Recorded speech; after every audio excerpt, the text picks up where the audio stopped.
With YouTube demonetizing independent media, please consider becoming a patron today for just $1 per month. Link below. Hey, what's going on, everyone? My name is Matt Jarbo. This is $3 Theater, and Star Wars has done something that I find to be quite fascinating. They've announced the new animated TV series. Of course, Star Wars Rebels ended a couple months ago. A very beloved franchise by the fans, especially because I wanted to see stuff really integrated into the films that they kind of did with a little Easter egg in Rogue One. But now we're getting this one here called Star Wars Resistance. And even before we jump over and look at the release of it, just looking at the idea there, what they show us here, it looks to me just from the logo like it's something I would have seen on the SNES back in the day, like a 1943 style shooter, arcade game versus a cartoon show. And I'm a little bit concerned because of the way that Rebels looked in the CG side of it, that they're not going to do what they've done and go full blown like anime or something. Because I can't get into that. I understand they want to make it cheap probably, but that's not a good thing. It also kind of looks like it's a Naboo fighter. I know it's not, but the color looks like it's Naboo, but it's not Naboo. So it says here that Star Wars Resistance anime-inspired series set for fall debut. Fuck. Anime. God, I hate anime. Look, if you like anime, that is all well and good. Me personally, not a gigantic fan. But anime-inspired is not entirely full-blown anime, so it could be its thing there. So it says here, this fall, welcome to the Resistance. StarWars.com is thrilled to announce production has begun on Star Wars Resistance, an exciting new animated adventure about Kazuda Xiono, a young pilot recruited by the Resistance and tasked with a top-secret mission to spy on the growing threat of the First Order. It will premiere this fall on Disney Channel in the US, and thereafter on Disney XD around the world. Okay, so this is clearly taking place either before or after. I'm going to assume before The Force Awakens. I'm going to assume that. I'm going to assume this is going to be a prequel series leading into that, which is probably going to answer some of the plot holes that was in Force Awakens and obviously in The Last Jedi, and maybe whatever happens in Episode 9. They're going to kind of set the stage for some of the things that go down and probably give us more backstory about the First Order as well as Snoke. I'm calling it now. This is a vehicle for them to tell us the story of Snoke. I'm just gonna put it out there. I'm just put that out in the ether, see what happens. Now, featuring the high-flying adventure that audiences of all ages have come to expect from Star Wars Resistance, set in the time prior to Star Wars The Force Awakens, will feature the beloved droid BB-8 alongside ace pilots, colorful new characters, and appearances by fan favorites including Poe Dameron and Captain Phasma, voiced by Oscar Isaac and Gwendolyn Christie. So that's kind of interesting, right? Like, why is it that they're going to do a prequel series that's going to feature BB-8?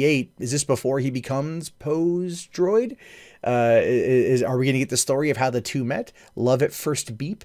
Also, why Captain Phasma? Now, I haven't read Phasma's book, so I don't know 100% where things are with that right now. I don't know her backstory at all and how that might play into it, considering that she comes across as more of a mercenary type rather than anything else. But we do know that she is obviously in the First Order. She will probably be the big bad going into the season.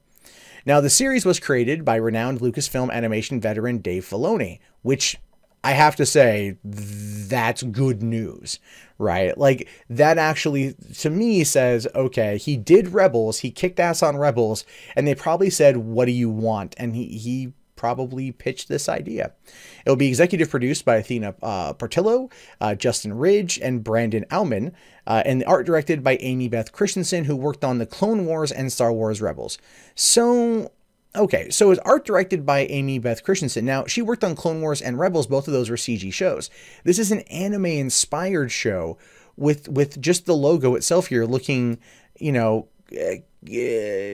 kind of anime, but I don't know if this is what BB-8's going to look like, so I can't quite say there. Now, Filoni says about the show, the idea for Star Wars Resistance came out of my interest in World War II aircraft and fighter pilots. My grandfather was a pilot and my uncle flew and restored planes, so that's been a big influence on me. There's a long history of high-speed racing in Star Wars, and I think we've captured the sense of excitement in an anime-inspired style, which is something the entire team has been waiting to do for a long time. So, okay, Okay, so this is one of those things where obviously they are, you know, they're giving Filoni what he wants here. They're giving him his own show. This is, I think, what he got after Rebels, as I previously said, and that's fine. That's okay. I think that this could be interesting. The fact that Oscar Isaac and Gwendolyn Christie are going to come back in and be parts of the show, probably through just cameo appearances, so on and so forth. But it's going to allow us a connection to The Force Awakens, and that's probably going to lay the groundwork for a lot of what maybe happened behind the scenes, things we didn't quite know. And looking at how Filoni handled Rebels, I've moved from cautiously optimistic to excited.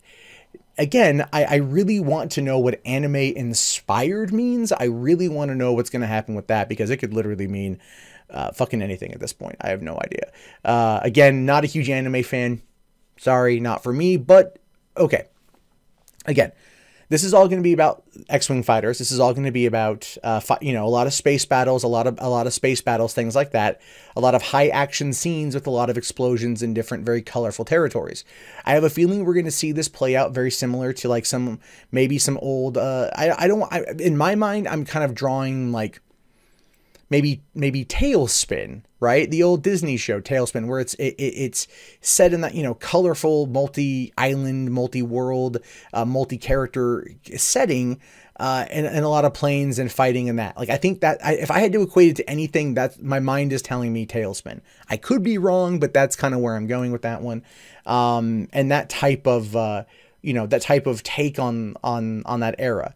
So it should be interesting to see what they do, because we know that the Empire was based off of the Nazis. This is going to be, you know, First Order could be like the new Third Reich, so to speak, and still going to play heavily on those themes. And yeah, it could very much be interesting to see what's going to happen with it. So this fall, I'll be sure to review it. I'll be also covering more information as it comes out. But again, leave your comments below. Do you think this is a good idea? Are you done? Are you tired with it? I want to know your guys' thoughts. Let me know in the comments. If you haven't already, please thumbs it up, subscribe, check back often for more content from me. And if you want to support the channel, share it around, or consider becoming a patron for like $1 a month. Or if you just want to watch more from me, you can do so right now.